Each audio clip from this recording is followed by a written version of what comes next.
One of the things I would have avoided if I could go back in time is learning to draw in complete isolation. When I first started, I believed that drawing was an intensely personal activity, something almost secretive, a private conversation between me and the blank page. I thought that my work had to reach a certain standard before anyone else could see it, as if showing it too early would expose some flaw in me rather than just in the drawing itself. This mindset made me protective over my work, cautious to the point of creating an invisible barrier between myself and the outside world. I would often stay hours alone, working quietly, convincing myself that this solitude was necessary for my growth. However, I later realized that this self-imposed isolation was one of the biggest obstacles in my early development. Working entirely alone can give the illusion of progress, but it also keeps you trapped in your own thought patterns. You might spend weeks or even months repeating the same mistakes without ever noticing them, because there's no external feedback to guide you. Interaction with others, whether it's through observing their techniques,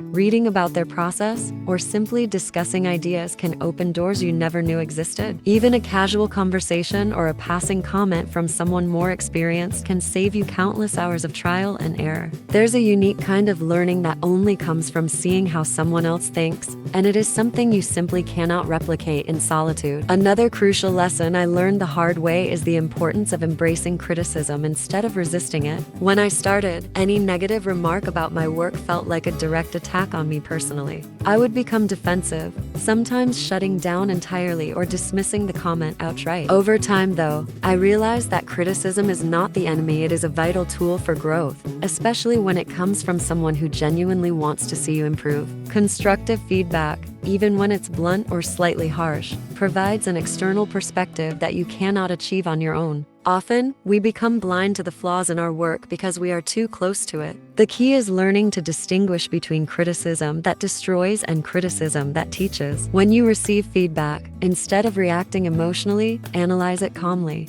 Is there a useful insight here? Can I learn something from this comment? By filtering out the noise and focusing on what can truly improve your skills, you transform critique from a source of fear into a source of growth. One of my early mistakes was learning randomly, without a structured plan. I would watch a video here, read a tutorial there, start a course, and then abandon it halfway through. At the time, I thought I was making progress, collecting pieces of knowledge here and there, but in reality, my understanding was scattered, shallow, and inconsistent. Learning without a plan is like building a house without a blueprint. You may have walls and a roof, but the foundation is shaky. Without structure, you lack a clear sense of progression, and when challenges arise, you're unprepared to handle them. Establishing even a simple learning path is invaluable. Know what you need to learn first, understand why it matters, and then move to the next step. A planned approach ensures that every hour spent learning compounds over time, rather than dissipating in fragmented, disconnected efforts. I also wish I had valued the fundamentals more from the beginning. Like many beginners, I was impatient to create the polished, impressive drawings that I could show off to others. Exercises like drawing lines, circles, basic shapes, and shading seemed boring and repetitive. I considered them tedious obstacles rather than essential skills.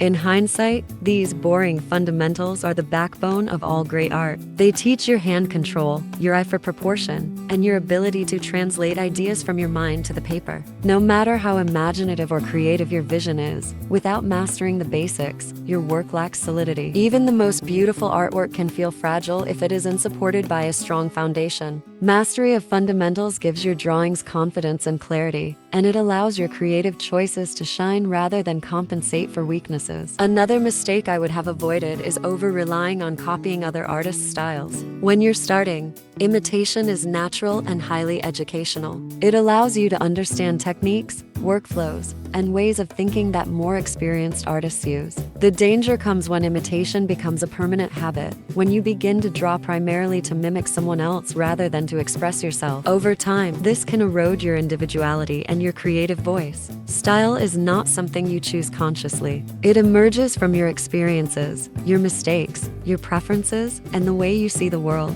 It grows organically from your unique combination of influences and choices. Learning to copy without losing yourself is a delicate balance, but it is vital for long-term artistic development. I also wish I had changed the way I viewed breaks and pauses in my creative work. Early on, stopping even temporarily felt like failure. Whenever I took a break and returned to drawing, I feared that all my progress would vanish and that I would have to start over from scratch. In reality, the brain retains far more than we give it credit for. Skills are internalized subtly and often continue to develop subconsciously, even when we are not actively practicing. The real challenge is not the break itself, but the guilt and self-criticism that accompany it. Accepting pauses as a natural and necessary part of learning makes returning to your work less intimidating and more enjoyable. Another overlooked area is the physical toll of drawing. Many beginners, myself included, assume that discomfort or strain is simply part of the process. Long hours hunched over a desk,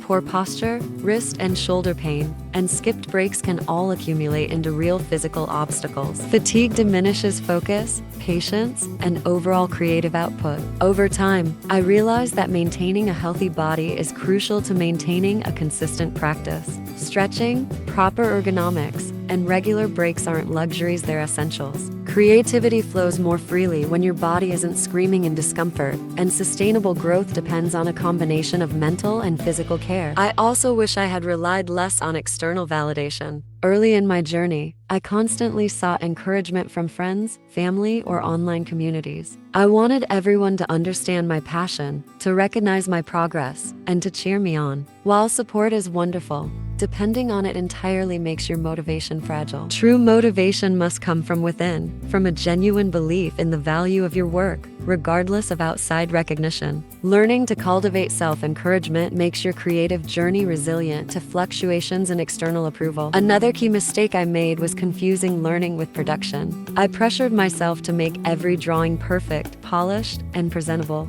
I wanted to create finished pieces even when I was still practicing basic skills. This approach is exhausting and counterproductive. There is a profound difference between a drawing meant for learning and a drawing meant to showcase your talent. Learning. Drawings are experiments, opportunities to test techniques and understand mistakes without fear. Treating every drawing as a performance stifles creativity and slows growth. I also learned the importance of not letting a single bad day define your perception of yourself as an artist. Everyone experiences days when nothing seems to go right, when frustration and disappointment feel overwhelming. A bad day does not erase your skills or your potential. The problem arises when you allow one setback to dictate your future, causing you to give up entirely or lose confidence. Learning to see bad days as temporary and insignificant in the larger picture helps maintain momentum and emotional balance. Finally, one of the most profound lessons is remembering why you started drawing in the first place. Amid the endless comparisons, metrics, social media validation,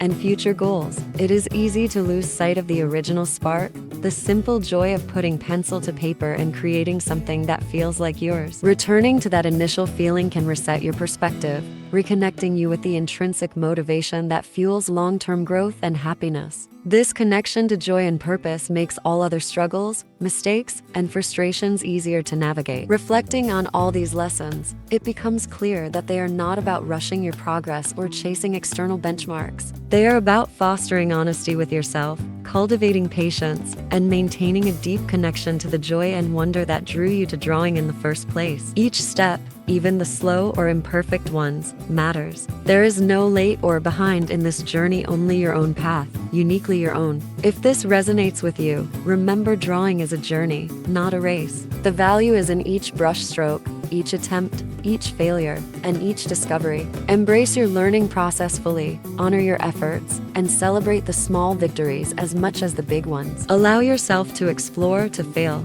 and to return with curiosity. Creativity thrives in an environment of patience, self-compassion, and openness to learning from every experience. If you'd like to continue exploring this series, discussing further mistakes, lessons, and personal experiences from the journey of learning to draw, leave a comment below sharing which part of this reflection resonated with you the most. Engage with the community and see how others are navigating similar struggles, because sometimes seeing others' paths can illuminate your own. And of course, don't forget to like and subscribe, so you won't miss the upcoming videos where we dive even deeper into the creative journey, sharing insights, techniques, and stories to inspire your growth.